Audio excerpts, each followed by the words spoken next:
कोल्हापूर धर्मादाय उपविभागाचा डोलारा उपलब्ध आणि अल्प मनुष्यबळावर निव्वळ 1 आयुक्तांसह 38 कर्मचाऱ्यांची कार्यतत्पर सेवा एकूण 68 कर्मचाऱ्यांच्या ऐवजी महाराष्ट्र शासनाच्या धर्मादाय खात्याच्या कोल्हापूर उपविभागाचा डोलारा सध्या उपलब्ध आणि अल्प मनुष्यबळावर ओढण्याची कसरत सुरू आहे। या उपविभागासाठी 3 सहाय्यक धर्मादाय आयुक्तांसह एकूण 68 कर्मचाऱ्यांची पदं असताना वर्तमानात फक्त 1 सहाय्यक धर्मादाय आयुक्तांसह अन्य 38 कर्मचारीच कोल्हापूर धर्मादाय उपविभागाच्या पालखीचं भोई म्हणून कर्तव्य बजावतात।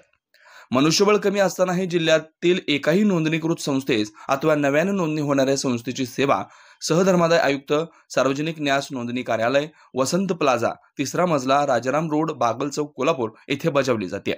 कोल्हापूर जिल्ह्यातील हजारो न्यास संस्थांची धर्मादाय संबंधित कामं विनाविलंब मार्गी लावण्यासाठी सध्या कार्यरत असणारे सर्व कर्मचारी त्यांची सर्व शक्ती पणाला लावून सेवा बजावतात।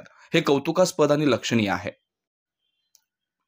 कोल्हापूर शहरातील बागल चौक परिसरात धर्मादाय उपविभागाचे सहाय्यक आयुक्त, संबंधी न्यायालय आणि सार्वजनिक न्यास संस्था नोंदणी कार्यालय, धर्मादाय उपविभागाची कोणत्याही कामासाठी कोणी आल्यास त्याची प्रत्यक्ष विचारपूस करून त्या व्यक्तीला आवश्यक असणारी सर्व माहिती, मार्गदर्शन या कार्यालयात कर्मचारी करतात।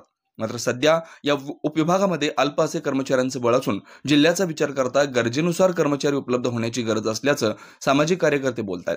मात्र यासाठी कुणाकडेही कसलीच मागणी अथवा लक्षवेध केला नसल्यानं बहुतेक कोल्हापूर सहाय्यक धर्मादाय आयुक्त उपविभाग दुर्लक्षित राहिला असल्याची खंत लोक व्यक्त करतात।